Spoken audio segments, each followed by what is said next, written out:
Hello les gars, j'espère que vous allez bien. Aujourd'hui on se retrouve pour une nouvelle vidéo.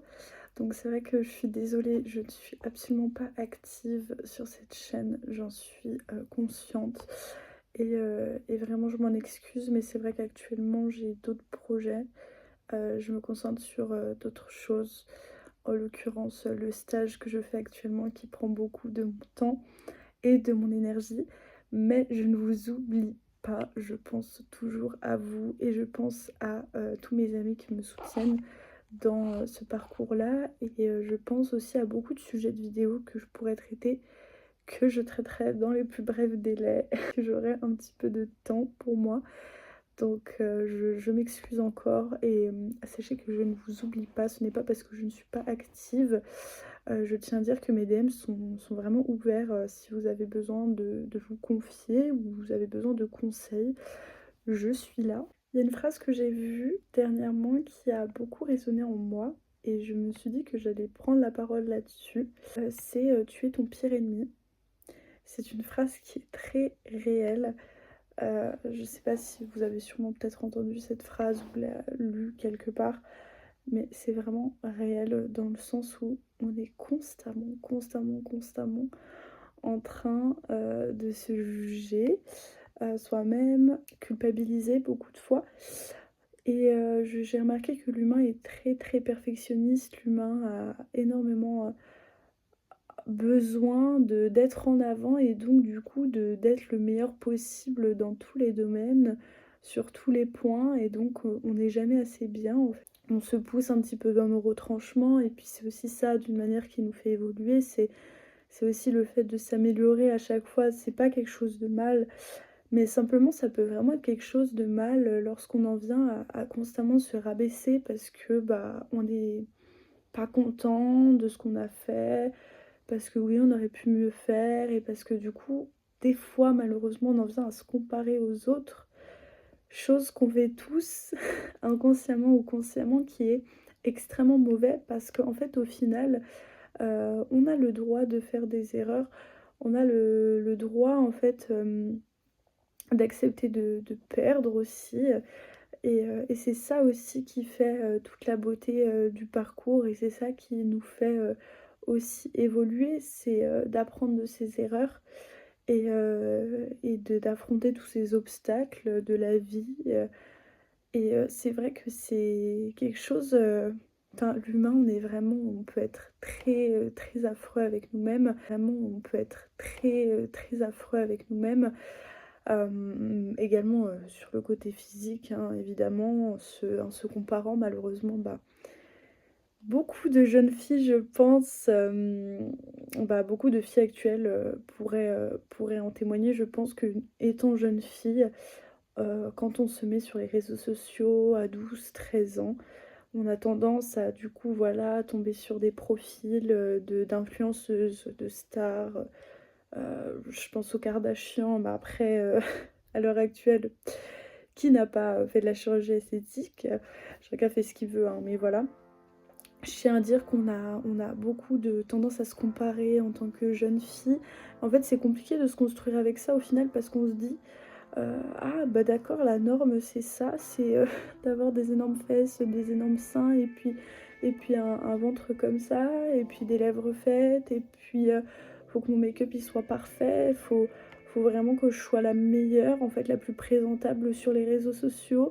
Faut que mon compte Instagram, en fait, au final, mon compte Instagram compte plus, que ma propre personne à mes yeux. Et souvent c'est comme ça et c'est malheureux parce que je parle en expérience de cause. C'est vrai que moi, bah, j'ai eu les réseaux très jeune, hein, vers 11 12 ans et c'est vrai que directement, bah, voilà, t'as pas forcément de en fait, c'est compliqué parce que t'as des changements sur ton corps et déjà là, quand tu rentres dans l'adolescence, c'est compliqué, hein, en tant qu'enfant, du coup.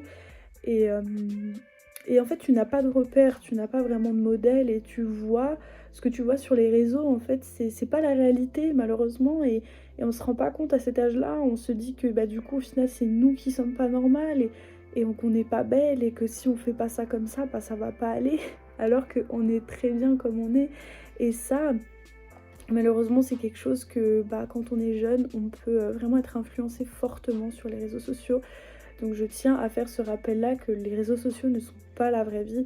Les gens montrent ce qu'ils ont envie de montrer.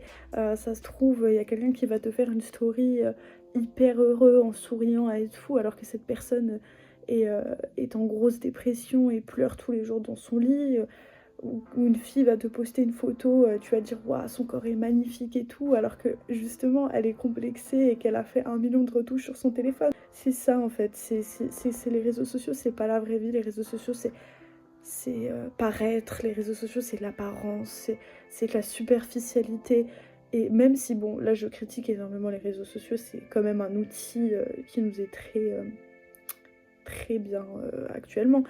Il y a beaucoup de choses aussi qui sont bien sur les réseaux sociaux, mais quand je parle de cette phase-là, c'est vrai que c'est très superficiel, en fait. C'est toujours le fait de montrer aux autres, voilà, vous voyez les personnes qui font tout le temps des stories, par exemple, moi ça m'avait particulièrement choquée quand j'étais allée, à un concert parce qu'en fait je vois, il y a des gens, ils viennent au concert mais ils connaissent même pas les sons de l'artiste quoi. Genre c'est même pas qu'ils vont chanter, qu'ils vont apprécier le moment, ça va juste être: «Je vais filmer pour ma story, pour mes followers, pour qu'ils voient que j'ai une vie incroyable et tout ça». Et en fait, au final, derrière, tu n'apprécies pas forcément le concert plus que ça et ça, c'est comme ça sur beaucoup de choses et je trouve ça vraiment horrible, quoi. Je trouve ça terrible de devoir, de s'inventer un petit peu une vie comme ça et c'est quelque chose que beaucoup de gens font, énormément de gens font. Je le faisais au début, hein, évidemment, au début, je pense quand j'étais dans cette période, que j'avais, 14-15 ans, je faisais beaucoup de shooting avec une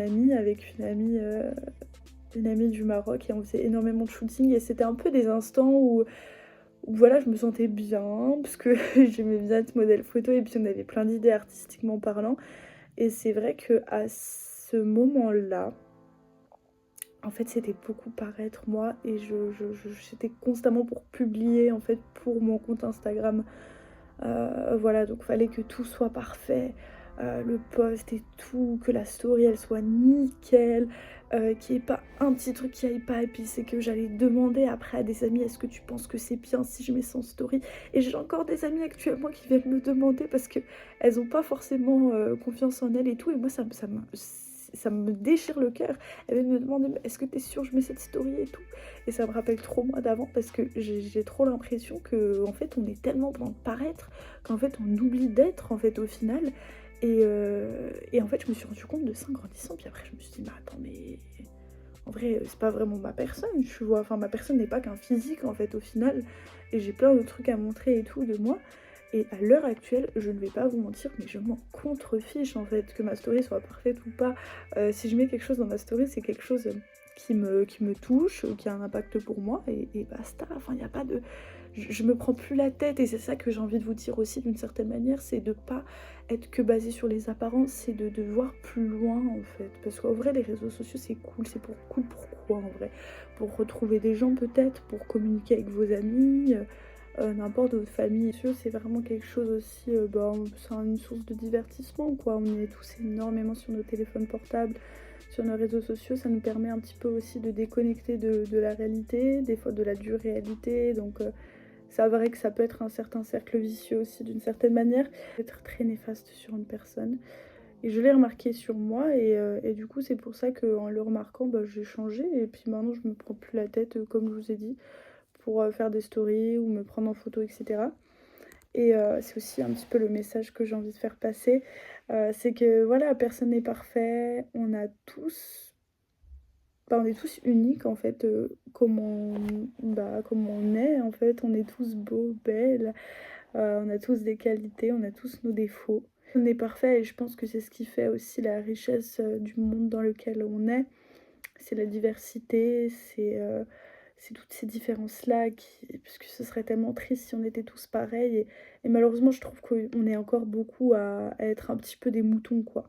Je pense que ça, c'est aussi la société qui fait qu'on est en sorte qu'on est des moutons, en fait, tout simplement parce qu'on est des gros consommateurs et voilà, dès qu'il y a quelqu'un qui a le dernier iPhone, on va aller l'acheter. Dès qu'il y a une nouvelle veste qui sort, oh waouh, toutes les filles vont être en mode OK, on la prend et tout. Puis il y a beaucoup cet effet de groupe, cet effet de mouton que malheureusement la société a fait en sorte, voilà, que ça vienne comme ça. On est tous uniques en notre genre, il faut vraiment, faut embrasser ses imperfections en vrai au final.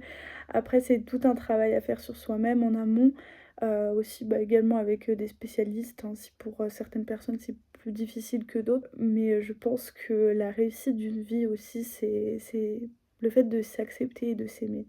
Je pense que le jour où on est vraiment heureux, c'est quand on est vraiment bien dans notre peau et qu'on s'aime. Parce que quand on se porte beaucoup d'amour au final, on on est beaucoup plus positif en fait avec le monde qui nous entoure. Donc sur ces belles paroles, moi je vous fais de très gros bisous, je vous retrouve bientôt pour une prochaine vidéo et n'hésitez pas à suivre tous mes réseaux sociaux qui sont en barre de description. Lâchez un like, abonnez-vous et à bientôt!